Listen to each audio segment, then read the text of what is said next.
This video is going to be explaining the correct way to draw tubing in Solidworks in order for it to be laser cut. So the first thing we're going to do is draw a sketch in order to mate tubes to in an assembly. So this sketch is going to be considered our main assembly. So if we move the sketch around, the tubes will follow it. So we're going to draw a simple triangle-shaped assembly to help show the different processes in making this work.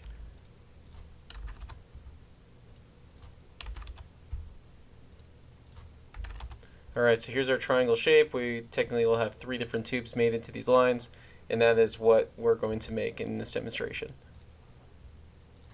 I'm going to save this assembly.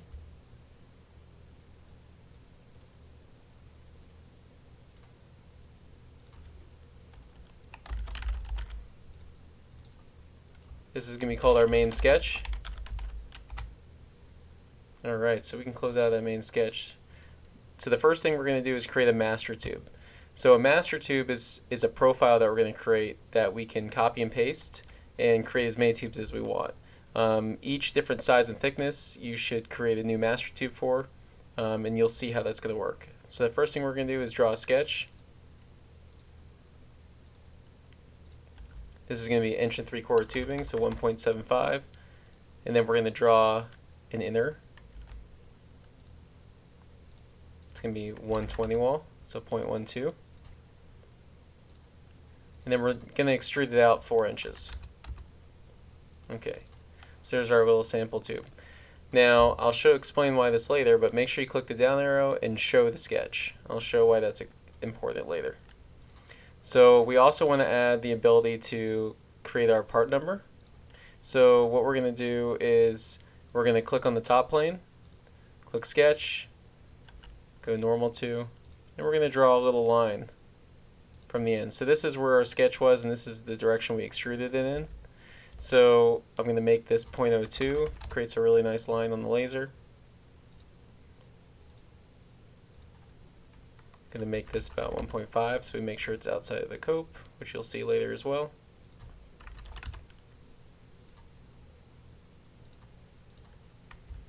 So these dimensions can be played with. They can be done to your liking, but this is just a good starting point to kind of show you. So 0.02 thickness, maybe 1.5 line, 1.25 away from the end, and then 0.2 off the center line.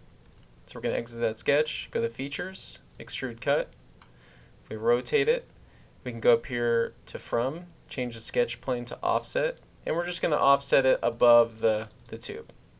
Then we're going to click on Direction, click Offset from Surface, and we're going to cut into the surface.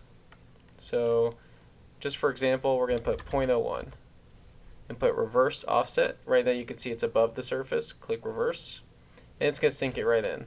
So any of these partial depths will be automatically recognized by the Tube Laser software in order to etch it. If you create a cut all the way through, it would cut that slit, but because it doesn't break the bottom surface, it can know to etch it. It does not matter how deep it goes. It could go down to where you just leave the inner wall paper thin. As long as it's just partial of any depth, it will recognize it as an etch. Okay, so that's the first step right there. So now we're going to go ahead and do another sketch on the top plane. We're going to click Text. We're going to click the bottom line right here. Okay, and then right here underneath this link to property, we're going to click that. Okay, we're going to click on this property name, and we're going to click SW file name. So what this is going to do is it's going to automatically link the name of the file to the text. So when we copy and paste this and create different part numbers, it's going to automatically update this this etch. So let's press OK. You can see right there, it's flipped the wrong way. We're going to flip it over, straighten it out. We're going to uncheck Use Document Font. And just to get a good size font, oops, not 350, we're going to change that to 35. Okay. And we're just going to click OK, Exit Sketch, Extruded Cut. You can see it cut off the P. It's just because the part name is longer than this line. So if you come across this, you just extend that line on that particular tube. So let's offset it above the surface, offset from surface, Okay, and 0.01, the same depth, so you can see it's right there in the same area. Now we're going to save this, and I'm going to call this master tube. Okay, and then you'll see it says master tube up there. If I refresh it, it'll put master tube in there.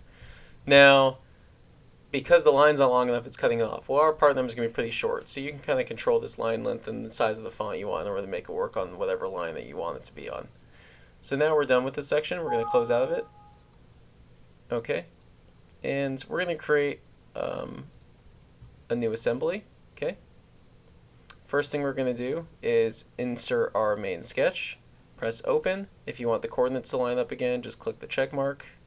All right, and so that's our main sketch. And now we have this in here. So we got 3 tubes. So we're going to keep this master tube as it is. We're going to hit Control C to copy, or right click and copy.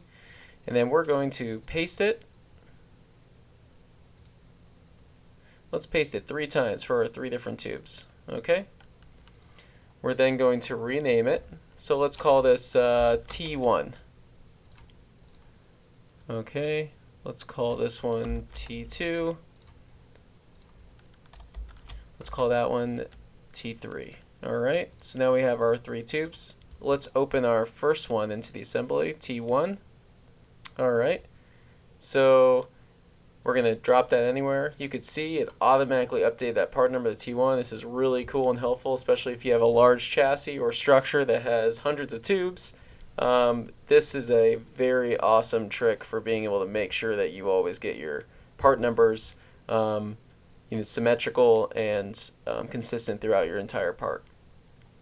So the first thing we're going to do is the reason why I left that sketch shown in the master tube is because now it's already there for us to mate it. We do not want to use the body or the ends to mate to these lines, because as we go through this process in the assembly, we're going to be normalizing and changing the surfaces, and they'll just create alarms and errors as we're going through it. So the safest way to do this is mate it to the actual sketch. So we're going to click the center point of that sketch, hold the control key, select that point, and then let's mate it.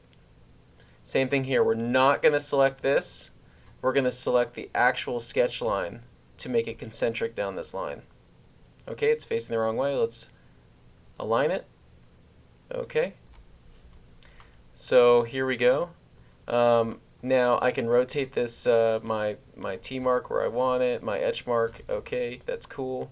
And then what's cool about this function is that this is still a part. Oh, let's go ahead and save the assembly. So let's just call this tube assembly. Okay. So the cool thing is I can go back and edit the same feature that I created at 4 inches long and change this now to up to vertex. And there we go. Good to go. Alright, now we're going to bring in T2. Okay, let's mate it to one of them. We're going to click the sketch, mate. We're going to click that and make it concentric to the line.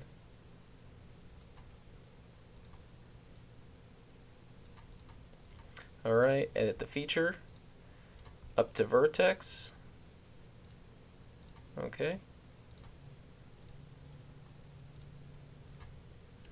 T3.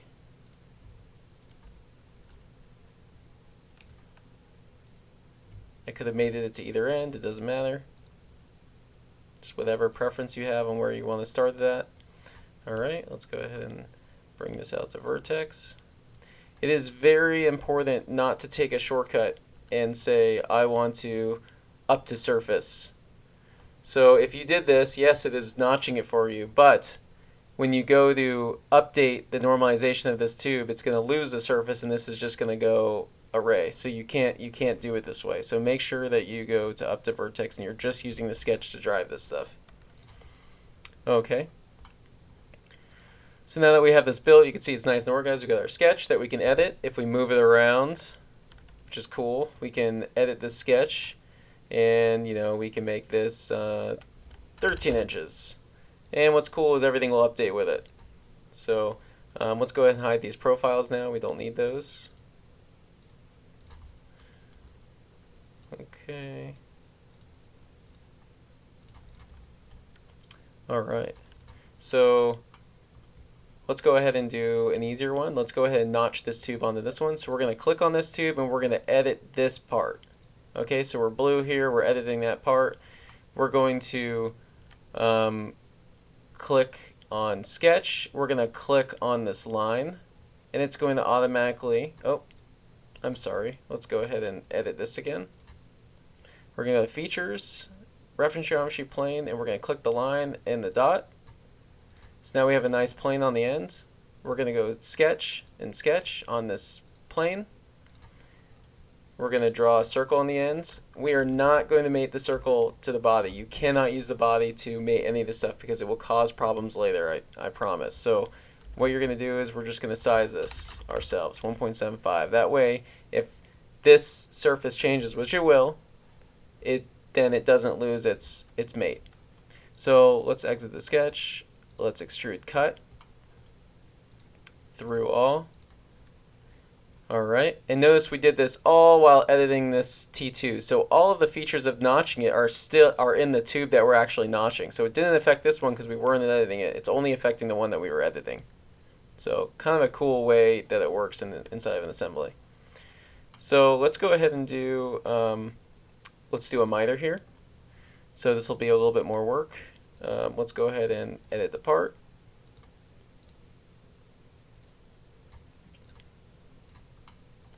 So when you're drawing on the part itself, if you want to extend, not necessarily cut, you can actually draw right on the face itself. You just can't do it when it's related to another object that you're editing, because when you go to normalize it, your surfaces will change. So I can use this to convert those entities.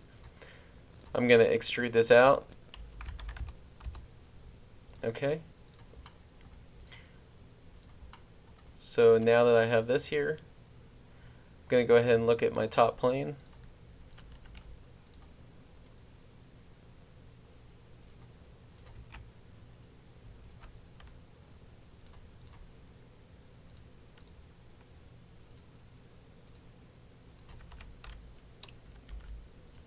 Just trying to make it so it's in the middle. So just create some, oops.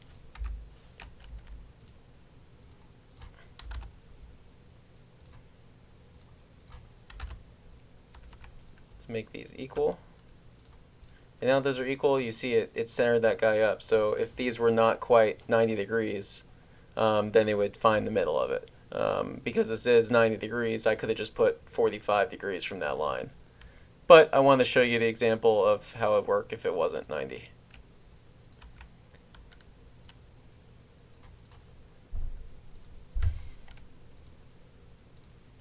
Alright, we're going to cut through. We're still editing this tube, so it's not going to cut that one. Okay, cool. There's our miter right there. So let's do the same to this guy. We're going to edit that tube. We're going to convert entities of the ends. Again, I can do this because I'm using entities on the part that I'm editing. Okay, extrude it past.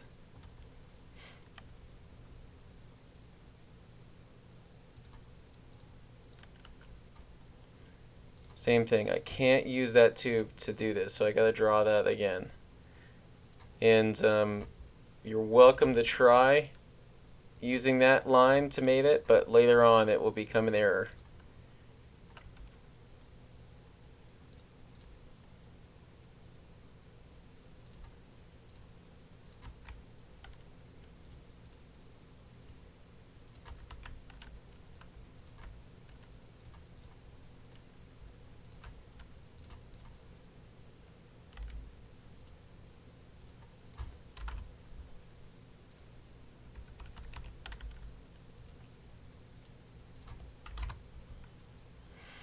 Alright, so let's go ahead and cut this one so we can see our successful miter. Alright, we have our miter.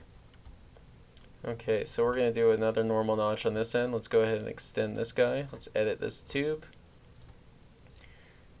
Sketch. We can once again convert entities because we're editing that part.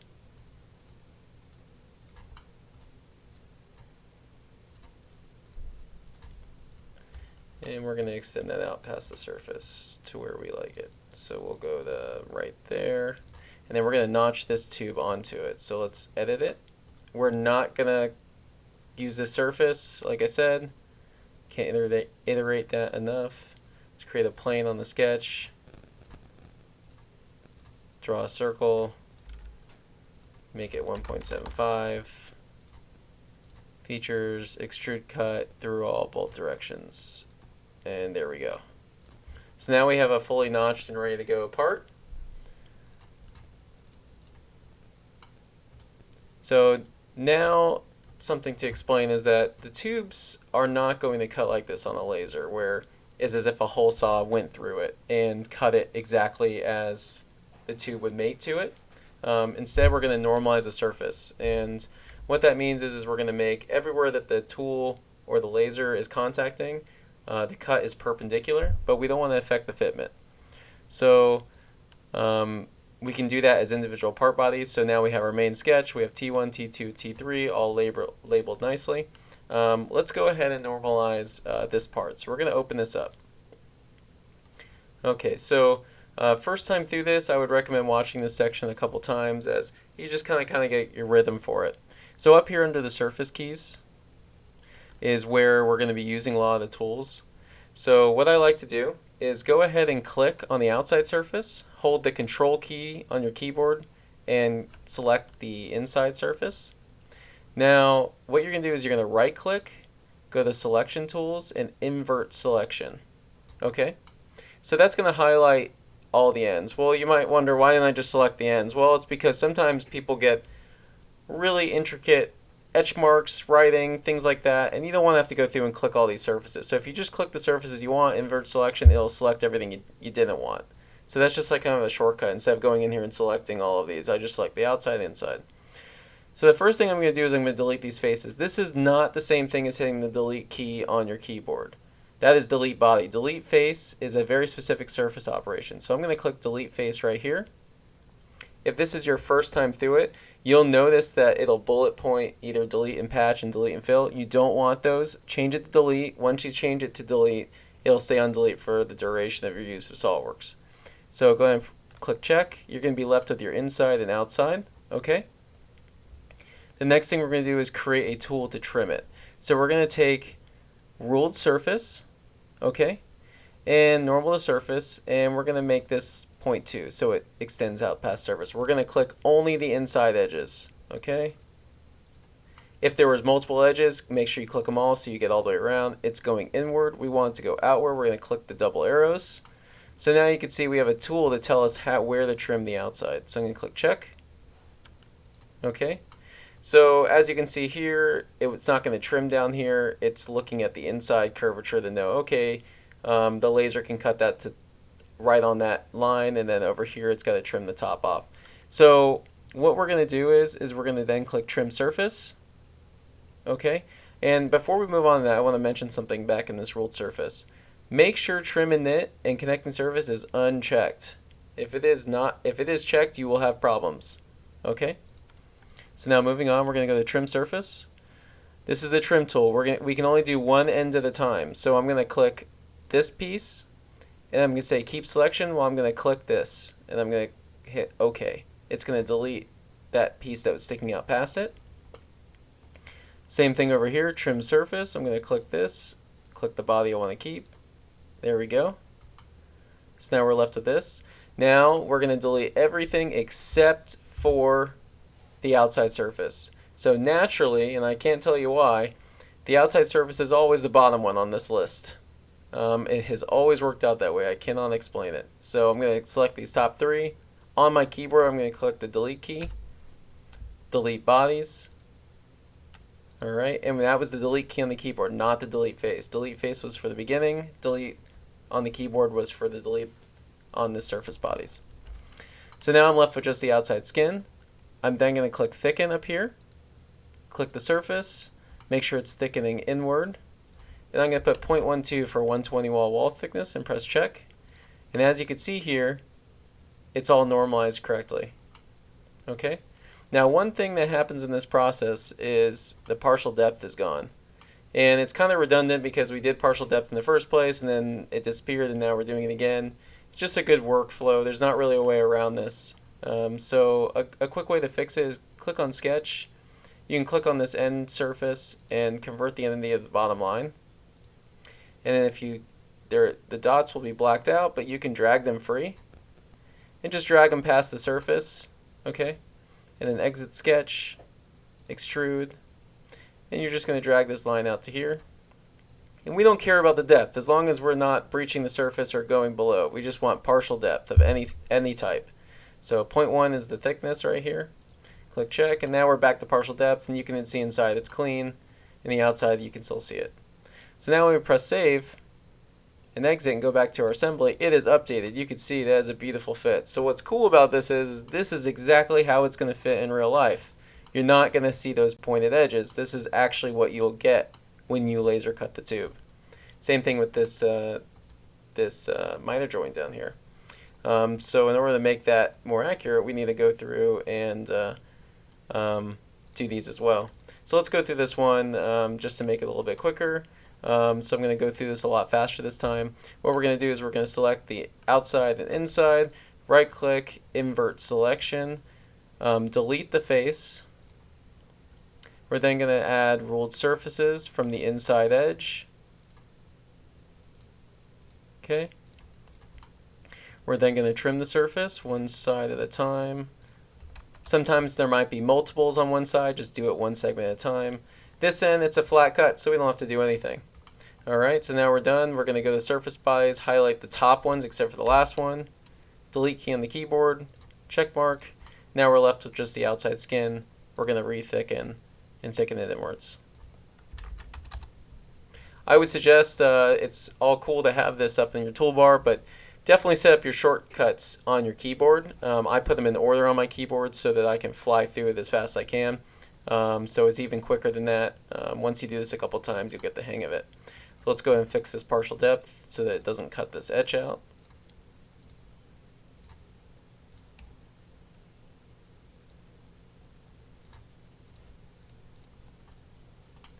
Make sure we extrude it in both directions. Not sure, sometimes the leathers will bounce out in the other direction of the line, so we'll just make sure we cover our bases.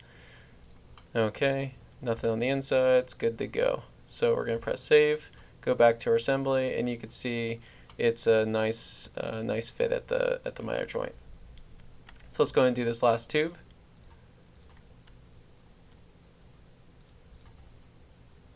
Once again, outside surface, inside surface, invert selection, delete face, ruled surface. Okay, that one's flat, so we'll leave it alone. We didn't do anything to that side. We're going to trim surface. There we go, keep that. We're going to highlight the top tube, hit the delete key. Alright, and then thicken it inward at 0.12. And then to finish off, we're going to fix the etch so it's partial depth again.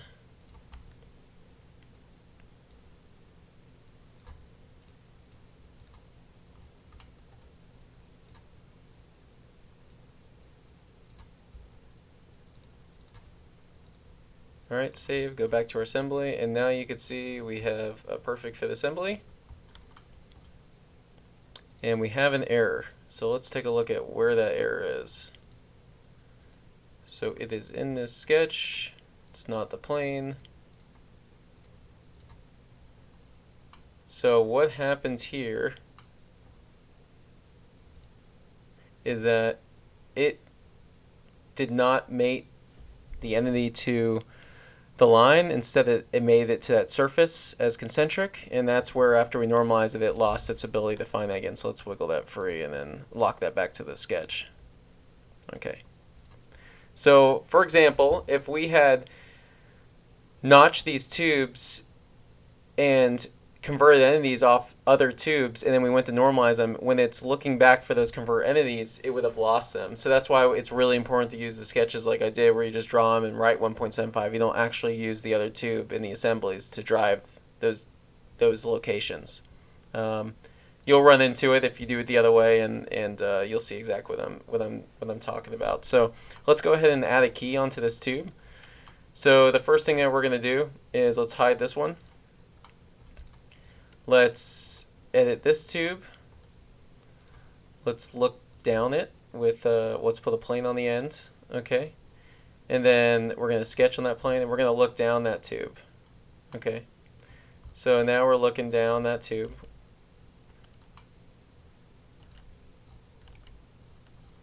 So the first thing I'm going to do is I'm going to draw two circles. So big circle, circle, and you always want to do your keying after you normalize. I can't stress that enough. If you try to do it before normalizing, it'll just create a nightmare with your female keys and the fact that they are hard to normalize, although you can, but this is a way to get around it. So we're going to draw our two circles that are mated to the inside and outside diameter, and then we're going to take two lines. We're going to put one line there, so it's kind of like a pizza. So, all right, let's make it even. Let's put 0.1 for that end of the key and 0.1 for this end of the key. Okay. And let's take this trim entities, put it on power trim, and just hold your mouse and swipe over it all. So you just get left with that key. Okay? So we're going to exit sketch, extrude, and we don't want the key to look like that, so we're going to go to offset, and we're going to get this thing to look like a normal key. Okay? Alright, so there's our key. So if we bring back this tube, now this key is intersecting with this tube. Let's go ahead and edit this tube. And then, even though we're editing it, we can still hide it. And then we're going to create a sketch right on top of that key. We're going to do offset entities, and I always like to do 0.02. You could do tighter if you want, but 0.02 seems to work really well. And then I'm going to bring back the original, exit the sketch, features, extrude cut, and we're going to cut that key out. Alright, now we have a keyed tube. So that is pretty cool. And then you can make use of laser etch lines. You could put lines across here where you have a one line mating into another line, just like we did here with the etching where it's partial depth. You could put yourself directions on the tubes. You can do whatever you want with partial depth, just making sure that you don't land the partial depth into the actual cut itself. All right. So this is a good explanation of how to properly draw tubes in Solidworks by avoiding the weldments features.